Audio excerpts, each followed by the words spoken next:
얼마 전에 했던 생각이 났습니다. 제가 이 일을 활동을 하면서 참 물리학과자들이랑 많이 만나게 돼 있어요. 그러니까 대중과학하고 대중과학 커뮤니케이션 하시는 분들 중에서 물리학자들이 꽤 많으세요. 특히나 이론 물리학 하시는 분들.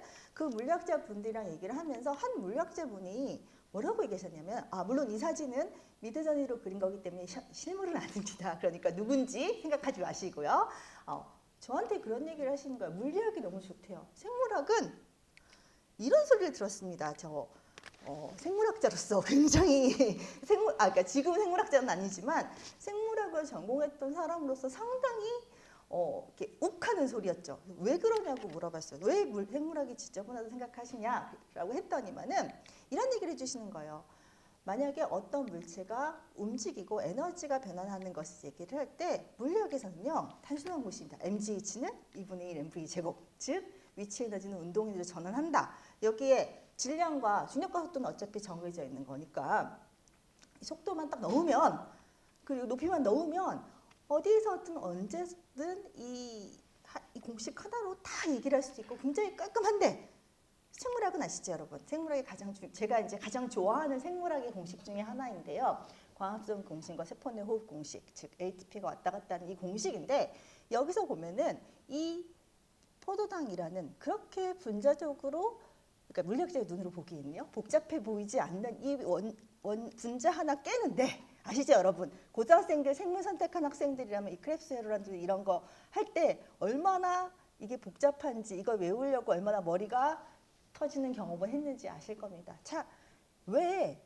에너지를 뽑아낼 때 만약에 물리학자들이라면은 이 포도당에 들어있는 38개 에너지를 뽑아낼 때 가장 효율적으로 뽑아낼 수 있는 방법을 생각을 했을 텐데, 왜 생물은 한 번에 한 2개씩 한 것도 단계를 거쳐서 매번 효소도 다르고 반응도 다르고 하는 것을 복잡하게 거쳐야 되느냐, 이게 물리학자 눈을 보기에는 상당히 지저분해 보인다라고 얘기를 하시는 거예요.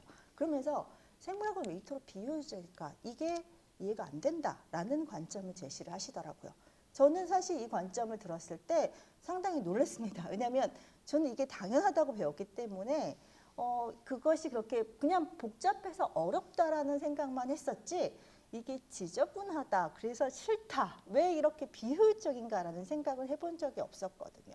그런데 이 이야기를 곰곰이 생각해 보니까 물리학과 생물학이 세상을 바라보는 관점의 차이 때문이더라고요. 사실 여러분 아시겠지만 아파트 최상층에서 1층으로 내려오는 가장 빠른 방법은 뭘까요?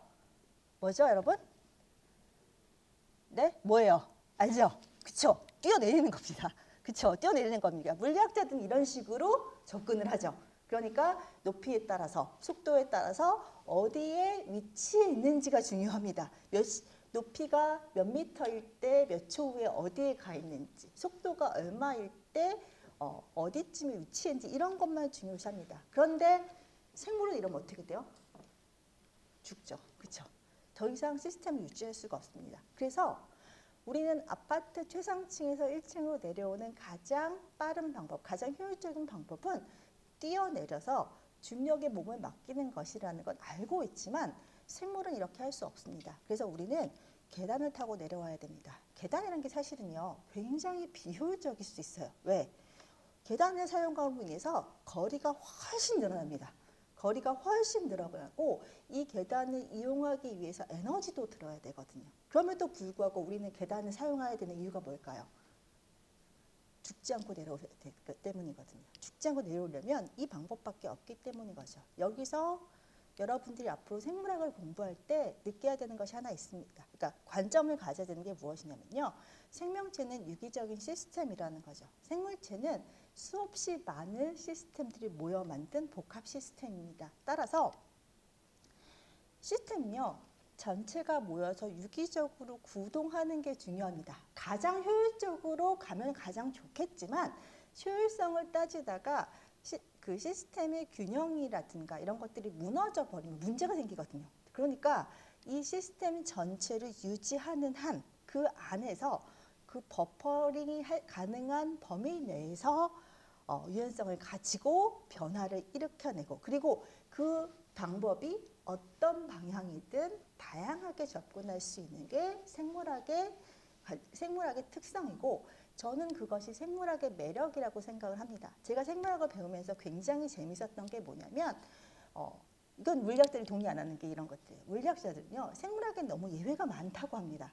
하지만 생물학자의 관점을 보면서는요, 세상이 얼마나 다양하고 변화무쌍한데 거기에 한 가지 시스템으로만 적용할 수가 있을까요? 각자 처한 환경이 다르고 각자 가지고 있는 자원, 쓸 수 있는 자원, 견딜 수 있는 버퍼링의 범위가 다른데 어떻게 한 가지만 가지고 적용할 수 있을까요? 즉, 각자 다른 환경에서 각자가 가지고 있는 자원으로, 그리고 각자가 운용할 수 있는 최대한의 범위 내에서 다양하게 적응해서 그 시스템을 유지하고 살아남는 게 생물학입니다. 그러다 보니까 생물학에서는 예외가 아니라 다양성이라고 얘기를 해야 되겠죠. 이런 것들이 생물학의 특징이고, 그것이 아마 여러분들이 생물학을 공부하면서 생물학의 매력으로 다가오는 지점이라고 생각을 합니다. 그래서 여기서 저는 물리학자와 생물학자의 관점의 차이를 느꼈고요.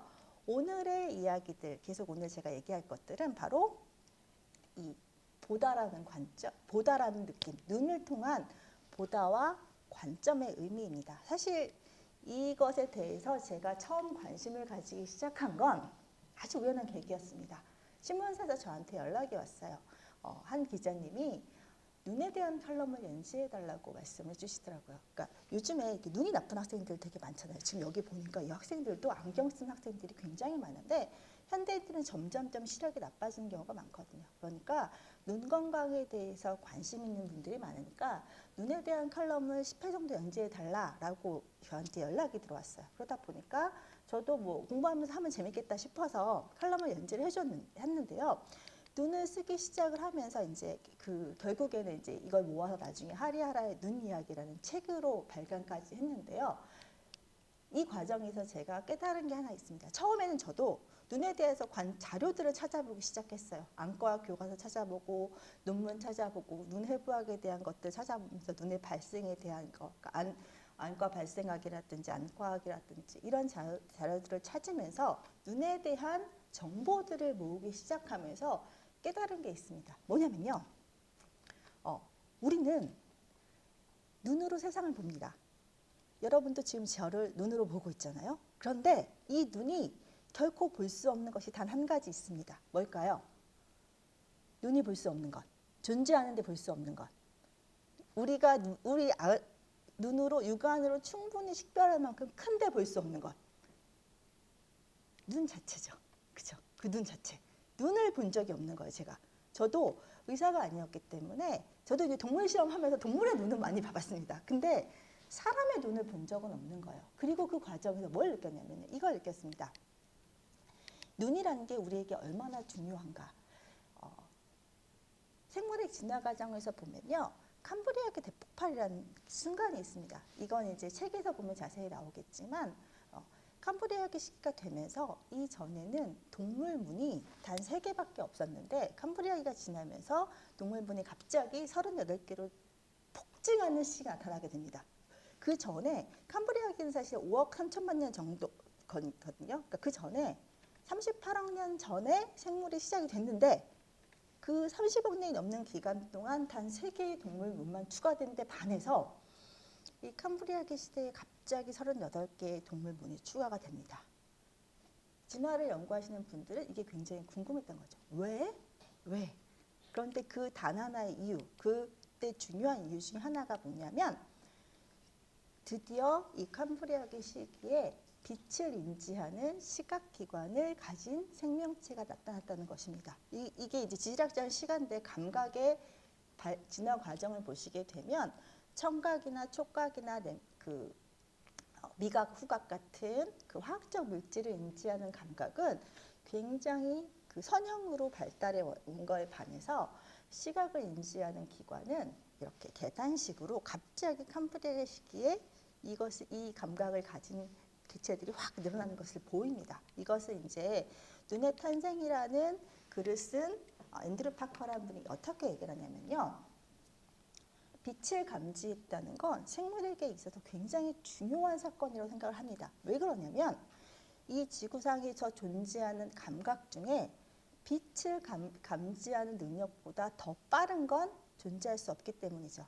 냄새는 공기가 확산이 돼야지 우리한테 들어올 수 있습니다. 소리도 굉장히 빠르긴 하지만 공기 중에서 소리의 전파 속도는 초속 340m거든요.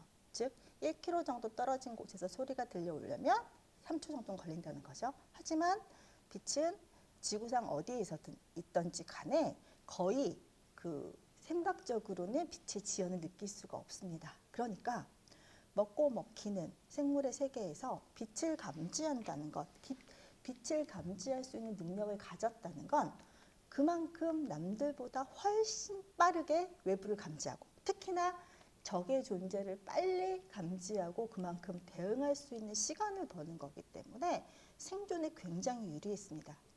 때문에 빛을 감지하는 생물이 최초로 나오자마자 이게 진화적인 이득이 너무 강해서 생물은 진화적인 압력을 받을 수밖에 없게 되었고 다양한 방식으로 눈이 생겨났다라고 얘기를 하게 됩니다. 그래서 다양한 눈을 봤는데 정작 사람의 눈은 볼 수가 없더라고요.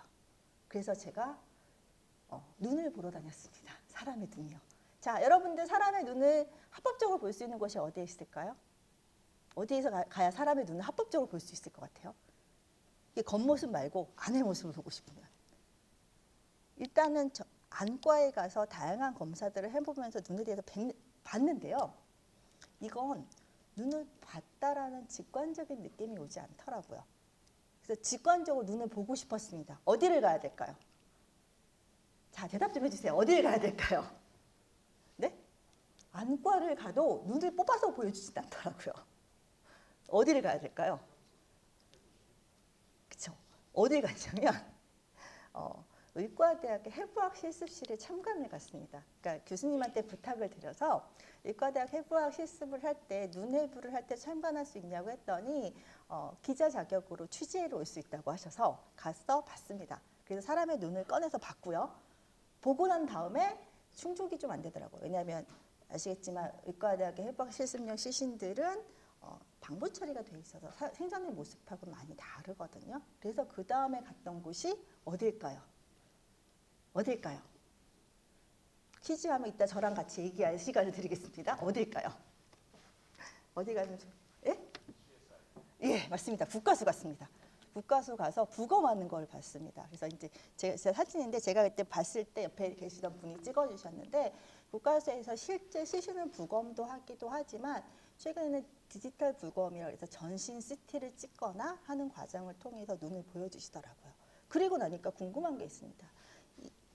이 눈은 살아있을 때는 우리를 보여주지만 죽은 다음엔 무엇을 보여줄까요? 그래서 법곤충학 하시는 분들한테 가서 시신의 변화 과정 이런 거 통해서 눈이 어떻게 변하는지 보고요. 그 다음에 이제 아까 이제 안과는요 다른 쪽으로 갔는데 궁금했던 게 그런 거였습니다. 눈을 보고 눈을 어떻게 수술하는지가 너무 궁금했습니다. 눈이라는 게 생각보다 생각대로 굉장히 민감하고 작은 기관인데 이걸 도대체 어떻게 칼을 대고 수술할까? 이게 너무 궁금해서 안과병원에 가서 수술하는 장면들을 직접 봤습니다. 그러면서 의과대학 해부학 실습실, 국가수 부검실, 법곤충학 연구실, 안과수 수술로 이루어지면서 눈을 보기 위한 여정을 했는데요. 여기서 이제 잠깐 다른 얘기를 하게 되면요. 저는 생물학을 전공을 했고 대학원을 나와서 3년 반 동안 제약회사 연구실에서 근무를 했습니다. 그러다 보니까 그 과정에서는요. 제 분야만 열심히 보게 됐거든요. 제가 전공하는 분야, 그 분야에 대해서 깊은 지식을 쌓을 수 있었다면요. 거기서 한 발짝 떨어져서 과학 커뮤니케이터로 외부에서 활동을 하다 보니까 각각의 분야를 연결지어서 그러니까 요즘 말로 그 지대 넓이라고 하나요? 넓은 분야의 다양한 분들을 만나면서 약간 수박 겉핥기식이긴 하지만 얇게씩들을 얻게 되는데 그 과정에서 흥미로운 쭉 다른 요즘 말하는 메타인지라고 해야 되나요? 이런 얘기들을 좀 하게 됐습니다. 알게 됐습니다. 그 중에 하나가 뭐였냐면 이거였습니다. 자, 제가 눈을 보러 갔다고 했잖아요. 여러분, 저 보이시죠? 눈 크게 뜨시고요. 여러분의 눈은 얼마나 클까요? 네, 여러분이 대답을 못 하실 것 같아서 다음에 눈하고 비슷한 사이즈의 뭔가를 가지고 왔습니다. 여러분의 눈은 얼마나 클까요? 자, 여기 손 들어볼까요? 1번, 야구공만 하다고 생각하시는 분, 손 들어보세요. 네, 저기 학생 몇 분 계시고요. 2번, 당구공만 하다고 생각하시는 학생. 네, 맞습니다. 3번, 탁구공만 하다 생각하시는 분. 네. 4번, 100원짜리 동전만 하다. 5번, 10원짜리 동전만 하다. 중요한 거 뭐냐? 이거 여러분이 평소에 알고 있을 이야기가 아니거든요. 왜냐하면 누가 사람의 눈 크기 따위를 알고 있겠어요. 하지만 중요한 건 뭐냐면 여기서 이제 우리가 세상을 보는 과학적으로 세상을 보는 관점에 대해서 얘기를 해드리려고 하는데요. 궁금한 거. 자, 저기 뒤에 아까 야구공만 한다고 손 들어 하신 학생 있거든요.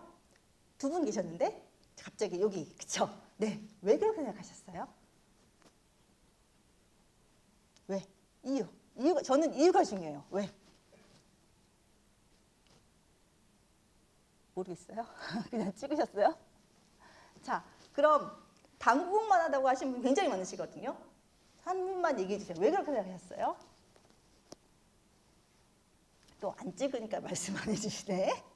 자, 여러분들 아마 마음속에서 왜 이렇게 생각하셨는지에 대한 이유가 있으실 거예요. 그리고 제가 지금 여기서는 여러분들이 아직 쑥스러워서 말씀 안 하시는데 제가 이제 다가가서 물어봐야 되는데 다가갈 수가 없어서 다가가서 물어보게 되면은 대부분 뭐라고 말씀하시냐면은 이 안쪽에 공간이 되게 많아요. 뒤에 공간이 있잖아요. 그러니까 그 공간을 채워야 되니까 야구공만 하지 않을까? 당구공만 하지 않을까? 탁구공만 하지 않을까라고 대답을 하십니다.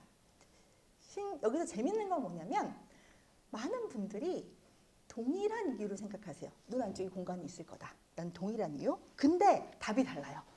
근데 사람의 눈 크기는 거의 대부분 비슷하거든요. 이 중에서 답은 있을 텐데 왜 서로 다르게 생각하는 걸까요? 사실 그리고 안타까운 건 뭐냐면 모두 틀렸다는 겁니다. 실제 사람의 눈 크기는 약 2.4cm, 100원짜리 동전만 합니다. 근데 이걸 맞추시는 분이 많지 않으세요. 더 놀라운 건 뭐냐면요. 이 문제는요. 답을 제가 알려드린 거나 마찬가지라는 겁니다. 왜? 여러분 여기 계신 분들 다 사람이시잖아요. 그쵸? 그쵸? 사람 아니신 분 없으시죠? 다른 존재이신 분 없으시죠? 그럼 모두 다 눈을 가지고 계실 거예요. 그러면 제가 눈의 크기를 물어봤을 때 생각을 하시는 게 아니라 눈을 만져보셨어야 됩니다. 즉 측정하시면 됩니다. 측정하시면 이 눈뼈 말고 안구를 살짝 만져보세요. 안구를 살짝 만져보시면 처음 드는 느낌, 생각보다 굉장히 작다는 느낌이 듭니다. 여기서 세상을 과학적으로 보는 법. 사실 우리는 눈을 가지고 있고 늘상 눈을 뜨고 있고 또 말씀드렸듯이 사람은 눈에 대한 의존도가 굉장히 높은 시각 의존적 동물이기 때문에 자신이 보는 것을 그저 보기 때문에 내가 알고 있다고 착각하는 경우가 많습니다. 그런데 여러분이 앞으로 과학을 공부하실 거면요. 보는 관점을 좀 바꾸셔야 됩니다. 첫 번째 보는 관점이 뭐냐면요. 세상의 많은 것들은요. 특히 이거는 이제 과학 철학에서 굉장히 과학사에서 되게 중요한 문제인데 과학자들이 과학적 연구 대상으로 삼는 대상은요. 자연에 존재한다고 증명된 것들만 대상으로 합니다. 자연에 존재한다고 증명이 되려면 어떻게 해야 되느냐? 측정이 되어야 됩니다. 질량이든 길이든 아니면 뭐 밝기든 농도든 밀도든 넓이든 어떤 단위로 측정이 가능해야지만 우리는 그것이 존재한다라고 생각을 합니다. 때문에 과학적으로 세상을 바라보는 첫 번째 방법은 뭐냐면요.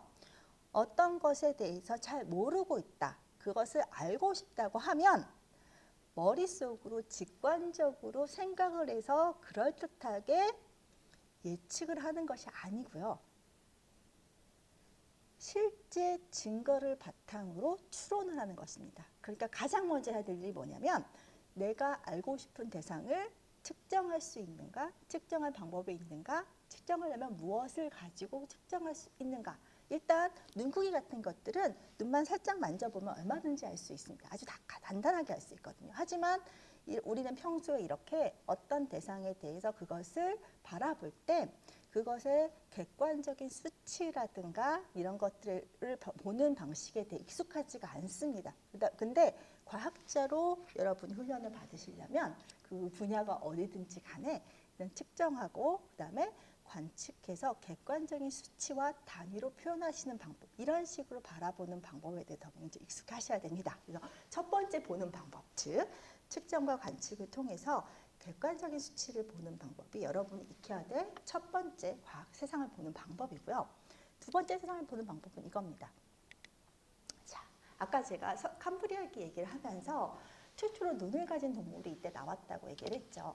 이때 나온 최초로 눈을 가진 동물은 바로 삼엽충이라는 동물이었습니다. 삼엽충은 고생대 지구상에 있었던 동물로 고생대에선 굉장히 많이 번성을 했으나 지금은 다 멸종해서 살아있는 상태로 남아있지는 않습니다. 하지만 화석이 많아서 이 모습을 분명히 볼 수 있거든요. 삼엽충을 보게 되면 분명하게 화석에 눈의 흔적이 남아 있습니다. 그리고 그 눈의 흔적도 굉장히 다양합니다. 정말 어떤 시대에 나타난 화석이냐에 따라서 눈의 모양이 굉장히 다양한데요. 특이하게 이런 눈의 모양도 있습니다. 자, 여러분 여기서 이 눈을 발견을 했을 때 진화론자들, 특히나 이 생물학자들이 굉장히 난감해한 경험이 있었습니다. 왜? 이때부터 생물이 눈을 진화시켰다는 사실을 알게 된 건 굉장히 고마운데 굉장히 기쁜 일인데요. 아무리 봐도 이 삼엽충의 눈이 우리가 알고 있는 상식과는 너무 배치되는 겁니다. 여러분, 뭐가 배치되는지 보이세요? 이 삼엽충의 눈에서 여러분이 알고 있던 눈의 특징을 배반하는 특징이 하나 보입니다. 눈의 특성을 배반하는 특성이 하나 있거든요. 뭐가 보이세요? 보이시는 게 있으실까요? 이건 이제 삼엽충의 눈을 여러분 잘 보라고 확대한 거거든요. 뭐가 보이시나요? 뭐가 보이세요? 네? 동그랗지 않아요? 뭐라고? 제가 안 들려요. 자, 동그랗지가 않아요. 네, 동그랗지가 않아서 뭐 그렇다고 할 수 있는데 얘는 사실 겹눈 구조거든요. 이 작은 눈 하나하나는 또 동그랗습니다. 네, 그런데 전체적인 배열이 다른 거죠. 근데 여기서 그거 말고 이 모든 걸 다 뛰어넘을 수 있는 이상한 게 하나 있습니다. 뭘까요? 제가 계속 힌트를 드렸는데 얘 살아있는 거예요? 죽어있는 거예요? 죽어있는 거고 화석이라고 했죠. 근데 여러분, 화석에 왜 눈이 있을까요? 화석은 원래 눈이 없이 출토되는 게 정상 아닌가요? 그렇죠? 화석이라는 게 되려면 대부분은 눈이 사라지고 뼈나 이나 아니면 뭐 뿌리라든가 비늘이라든가 굉장히 단단한 구조들이 남거든요. 단단한 광물질 구조들이 주로 남는데 삼엽충은 수억 년이 지나도 눈의 구조가 아주 분명하게 남아 있습니다. 이건 무슨 소리일까요? 저 눈이 무슨 소리? 왜? 눈이 뭔진 모르겠지만 굉장히 단단한 광물질이어야 됩니다. 그러지 않으면 남아있을 수가 없거든요. 근데 우리의 지금 상식으로는 눈이 광물질이라는 게 사실은 좀 상상이 안 가요. 그래서 과학자들은 남아있는 샘플로 그 분자 구조를 분석을 해봤더니 삼엽충의 눈은 지금 우리가 알고 있는 것처럼 단백질로 되어 있는 것이 아니라 방해석이라는 그러니까 광물질 성분으로 되어 있었다는 사실을 알게 됩니다. 광물질 성분이었기 때문에 수억 년이 지나도 썩지 않고 그대로 남아서 화석이 될 수 있었던 거죠. 자, 그러다 보면 결국에 그겁니다. 생물에게서요, 진화 과정에서 눈, 시각기관이 나타나는 건 굉장히 중요했지만 그 눈이 어떤 형태로 만들어져야 될지는 정해져 있지 않았다는 것이 보입니다. 사람처럼 이렇게 단한 구조로 눈이 두 개 있을 수도 있고요. 곤충이나 갑각류처럼 작은 눈들이 모여서 여러 개가 있을 수도 있고요. 혹은 거미 같은 경우에는 혼눈이 8개가 있거든요. 다양하게 각자 처한 방식에서 각자 가장 살아남기 유리한 방식으로 유리한 것이 진화되어 왔을 뿐이지 어떤 방식으로 진화되어 왔는지에 대한 법칙 같은 건 없다는 거죠. 그리고 사실 솔직히 말하면요, 이 방해석으로 굳이 광물질로 눈을 만들어서 광물질로 눈을 만들면 눈이 단단해서 다치진 않겠죠. 그런데 굳이 그 단단한 광물질로 눈을 만들 때 방해석을 굳이 선택할 이유는 없습니다. 왜? 여러분 지구과학 배우시는 분들은 아시겠지만 방해석은 대표적으로 복굴절하는 광물입니다. 즉 방해석으로 빛이 들어가면 두 갈로 나오기 때문에 이중으로 보여요. 굉장히 안 좋은 거거든요. 렌즈로서는 굉장히 떨어지는 물질인데 이걸 선택할 수밖에 없었던 이유는 삼엽중의 등껍질이 이 방해석으로 이루어져 있었기 때문에 탄산칼슘으로 이루어져 있었기 때문에 거기서 그 드류를 가지고 진화할 수밖에 없어서 이런 식으로 이루어졌다고 합니다. 여기서 중요한 건 뭐냐면요. 삼엽중이 눈이 방해석이다, 안 썩는다가 아니라요. 이렇게 이런 증거를 보는 과정에서 우리가 관찰을 한다. 우리 영어에서 보면은 본다라는 그 단어들이 굉장히 여러 가지가 있습니다. C도 있고, look도 있고, watch도 있는데 여기서 중요한 거 관찰, observe는요. 그냥 눈에 보이는 대로 보는 것이 아니고 눈에 보이는 대로 받아들이는 것이 아니고요. 그것이 왜 존재하는지, 그것이 존재할 수 있는지, 그것이 어떤 식으로 존재할 수 있는지에 대한 이유를 알고 그것과 비교해 보면서 보는 것을 관찰하는 것이라고 합니다. 그래서 여러분 나중에 과학을 공부하든 뭐 간단하게는 실험 보고서를 쓰든 연구 논문을 쓰든 나중에 대학원에 가서 연구를 하든지 간에 우리가 관찰할 때 가장 중요한 거는요. 그냥 눈에 보이는 그대로 받아들이는 것이 아니라 이 보이는 것이 왜 보이는지에 대해서 설명할 수 있고 기준을 통해서 받아들일 수 있어야 한다는 것이죠. 그렇기 때문에 세상의 모든 것을 보기 위해서는 반드시 기준이 먼저 필요합니다. 실험하실 때 여러분 대조군이 반드시 필요하다는 거죠. 제가 눈 이야기를 쓰게 되면서 눈을 보러 다녔습니다. 그 과정에서 제 눈을 찍어본 적이 있는데요. 이게 제 눈의 망막 사진입니다. 사실 이 사진을 처음 받았을 때는 막막하더라고요. 왜? 망막을 봐서 막막한 게 아니고 왜 막막하냐면 이런 눈이 과연 정상적인 건지 어디에 문제가 있는 건지 저는 비전문가이기 때문에 볼 수가 없는 거예요. 그래서 여쭤봤습니다. 전문가인 분한테, 의사 선생님한테 이 눈이 과연 정상적인가요? 아니면 문제가 있는가요? 그랬더니 말씀해 주시더라고요. 여기서 봐야 될 거는 두 군데다. 하나가 뭐냐면은 이 부분 이제 황반이 있는 부분이고요. 이 부분에 뭔가 가려지는 것이 없는가. 그리고 이 혈관들이 건강하고 튼튼한가. 이 두 가지만 봐도 기본적인 눈의 건강에 대해서 알 수 있다고 하시더라고요. 그러면서 보여주셨어요. 문제가 있는 눈은 예를 들어서 황반에 피가 맺혀 있거나 황반에 드루젠이라는 찌꺼기가 떠 있거나 당연히 잘 안 보이겠죠. 그리고 세 번째 있는 눈은 이미 노화가 상당히 진행된 노인의 눈이거든요. 보시면 아시겠지만 혈관이 굉장히 가늘고 그쵸? 혈관의 밭지수가 굉장히 가늘고 줄어들어 있어요. 이런 눈은 사실은 제대로 기능하지 못한다. 그러니까 눈에 질병이 있는지 혹은 어떤 대상에 대해서 이상이 있는지 정상인지 구별을 하기 위해서 먼저 컨트롤이 필요하다. 즉 대조군이 필요하다. 정상. 이걸 여러 가지 말로 할 수 있어요. 기준이 되는 거, 스탠다드, 대조군 이런 것들에 대한 또는 원형 이것을 알아야 그것과 비교해서 이상이 있는지 변화가 생겼는지 달라졌는지를 알 수 있다는 거죠. 이걸 보고 나니까 앞으로 병원에 가서 검사를 할 때는 이걸 기준으로 해서 황반에 이상이 있는지 혈관이 문제가 없는지를 보면 되겠구나라고 생각했었는데 제가 개인적으로 이런 경험을 했습니다. 저희 아이가 학교에서 전화를 걸었어요. 뭐라고 했냐면 피고 왔다가 공에 맞았대요. 여러분 피고 왔다가 공에 맞으면 아웃되는 거 아시죠? 근데 왜 그 전화까지 할 일일까? 얼굴에 맞았는데 안경이 깨져서 얼굴이 찢어졌다는 거예요. 병원에 가야 된다는 거죠. 그래서 병원에 갔습니다. 이제 안과에 가서 혹시 눈을 맞았으니까 이상이 없는지 사진을 찍어봤죠. 그랬더니만 눈이 이렇게 나오더는 거예요. 이게 이제 제가 이 사진을 보고서 얼마나 놀랐을지 그 심정이 혹시 생각이 되시나요?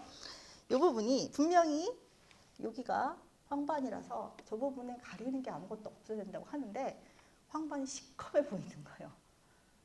혹시나 정말 무슨 일이 생겼나 싶어서 상당히 걱정을 했습니다. 새파랗게 질렸는데 의사 선생님이 웃으면서 얘기해 주시더라고요. 이건 아이의 눈이라는 거예요. 성장하고 있는 눈. 지금 황반에서 굉장히 많은 세포 분열이 일어나며 새롭게 성장하고 있기 때문에 그것이 얼마나 왕성한지 거의 소용돌이처럼 보이는 거고요.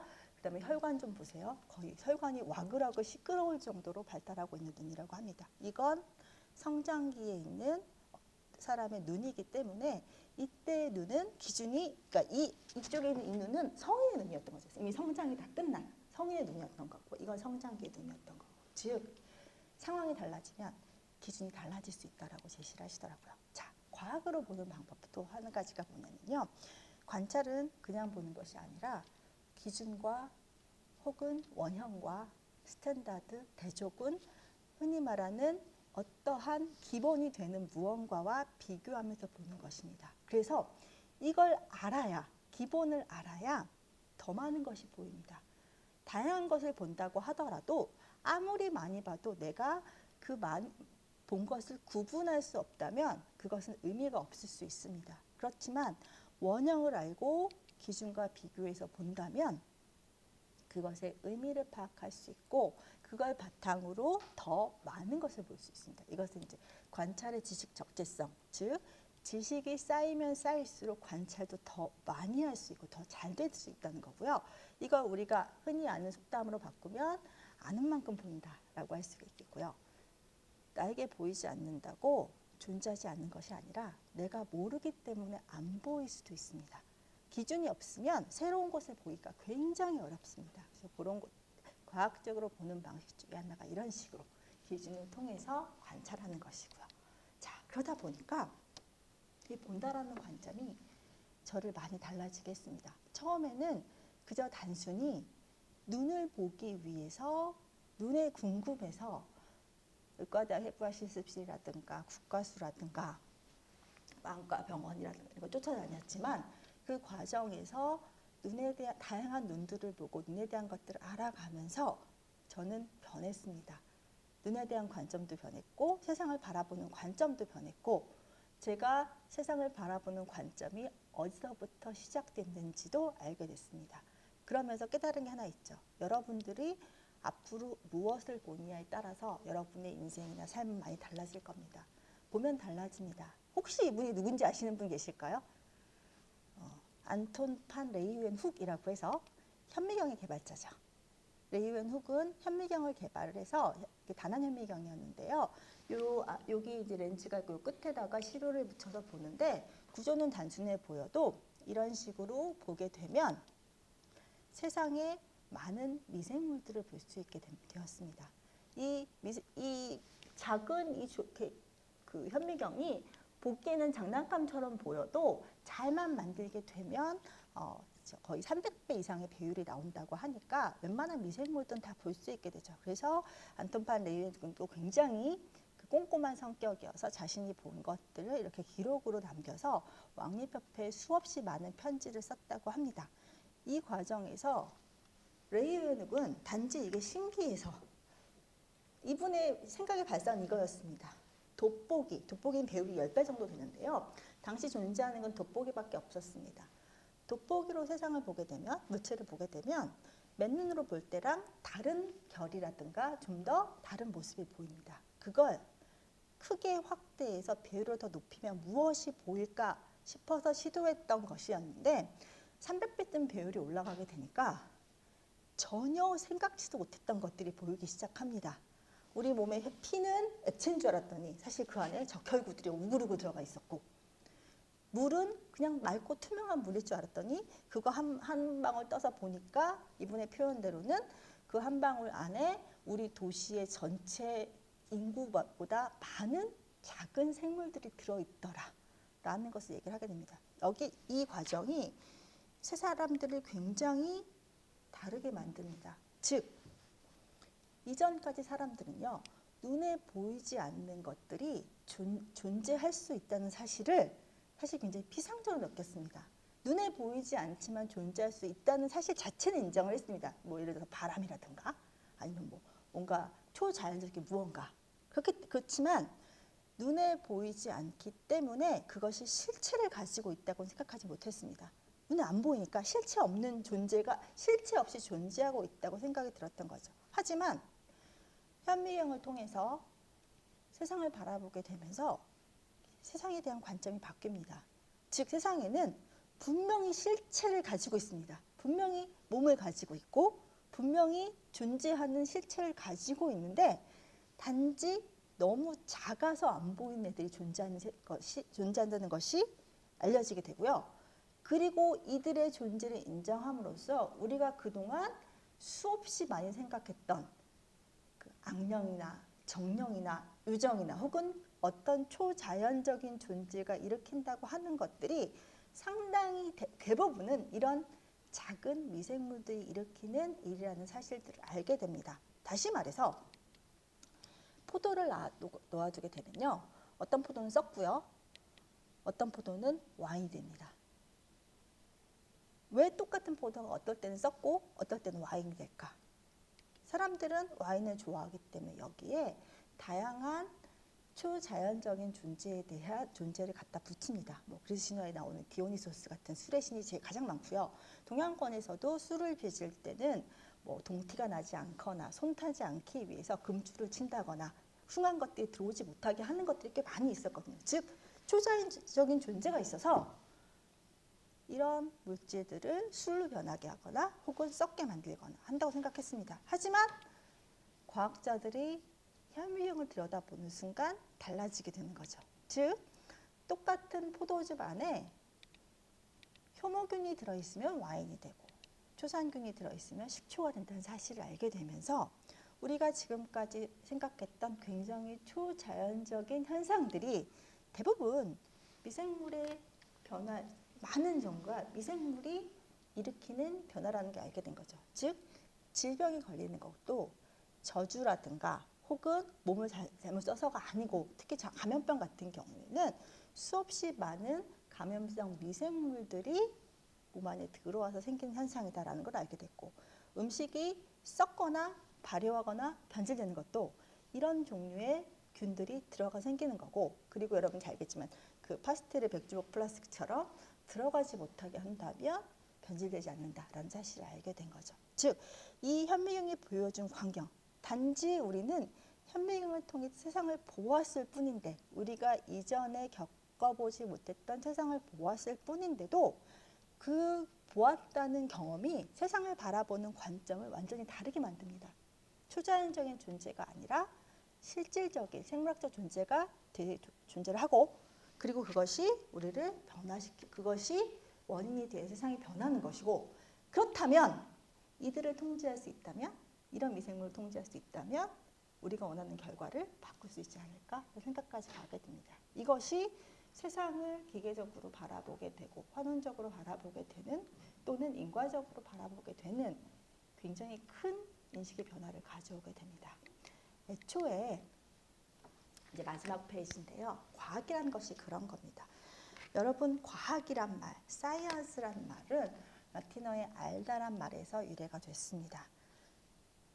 과학이란 무지를 인정하고 더 많은 것을 알아내려고 하는 삶의 태도를 얘기하죠. 그런데 이때 우리가 더 많은 것을 알아내려고 하는 이 과학적인 삶의 태도를 유지하기 위해서 가장 중요한 것은 우리가 세상을 어떻게 바라보는다는 것입니다. 이 두 가지 관점은요, 유발 하라리가 쓴 여러분 가장 한동안 유명했던 사피엔스라는 책에서 나온 관점 중에 하나인데 이겁니다. 이 두 장의 두 장의 지도를 혹시 보신 적이 있을지 모르겠는데요. 오른쪽에 있는 지도는 둘 다 세계 지도인데요. 전 세계가 꽉 차 있습니다. 그런데 왼쪽에 있는 지도는 보시면 아시겠지만 그 당시 신대륙이라고 하는 아메리카 대륙의 해안선 분야만 적혀져 있고요. 그 안쪽은 비어 있습니다. 이 관점, 이렇게 세상을 바라보는 관점이 역사의 흐름을 바꿨다라고 하는 것들이 이 사피엔스에 나오는 개념인데요. 예전 사람들은 세상에는 끝이 있고 저 너머에는 무엇이 있는지를 상상했습니다. 가본 적이 없고 본 적이 없었기 때문에 자신들이 생각하고 있던, 평소에 알고 있던 대로 상상을 하고, 그 저 멀리는 보이지 않기 때문에 미지의 세계, 낭떠러지에 떨어지고 무언가 돌아올 수 없는 그런 곳이 존재한다고 생각했습니다. 그런데 실제로 배를 타고 가보니까 거기에 대륙이 있었고요. 그 대륙에 대해서 실제로 보면서 정보를 알게 됐습니다. 그래서 사람들이 흥미로운 게 뭐냐면요.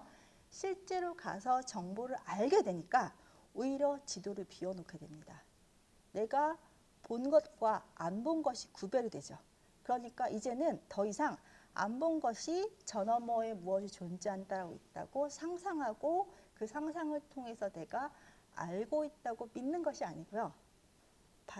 실제로 보게 됐으니까 내가 본 것만 알고 있다고 생각하고 그것만 기록하게 되고요. 그리고 내가 본 적이 없고 아직 안 본 것은 빈칸으로 내버려 두고 실제 가서 보고 이 빈칸을 채워야 된다는 그런 욕망을 불러일으키게 됩니다. 즉 우리는요, 계속해서 보다라는 얘기를 하면서 여기까지 오게 됐는데요. 우리는 시각의존적 동물이고 인간은 시각의존적 동물이고 그렇기 때문에 보는 것에 대해 영향을 많이 받습니다. 그리고 보는 것이 쉽게 현혹되고 쉽게 속아 넘어갑니다. 하지만 여러분들이 앞으로 과학자로 살면서 혹은 과학자가 안 되더라도 현대사회의 교양 있는 시민으로 살아가게 되면서 세상을 바라보는 관점에서요, 몇 가지는 지켜주시는 게 좋습니다. 일단 객관적으로 존재하는 것이 있는지를 봐주시는 게 좋고요. 그 객관적으로 존재하는 것이 있는지를 보는 가장 좋은 방법은 측정하는 거죠. 측정할 수 있는지, 단위가 있는지, 관찰이 가능한지를 살펴보시는 거고, 그 과정에서 여러분들은 상상이나 상식이나 혹은 직관을 믿는 것이 아니라 실질적 증거를 통해서 해석을 하셔야 되고요. 기준을 통해서 바라보셔야 되고, 그리고 아는 만큼 보인다라고 생각을 하고 알기 위해서 더 내가 모른다면 보기 위해서 더 노력을 하시는 것들이 좋습니다. 그리고 그렇게 알게 되는 것 자체가 바로 과학적으로 세상을 바라보는 관점이라고 생각하시면 됩니다. 그래서 올바른 눈으로 세상을 바라보게 되시기를, 그리고 이 짧은 강연을 통해서 여러분들이 세상을 바라보는 관점에 대해서 한 번쯤 생각을 해보셨으면 좋겠습니다. 네, 여기까지 하겠습니다. 수고하셨습니다.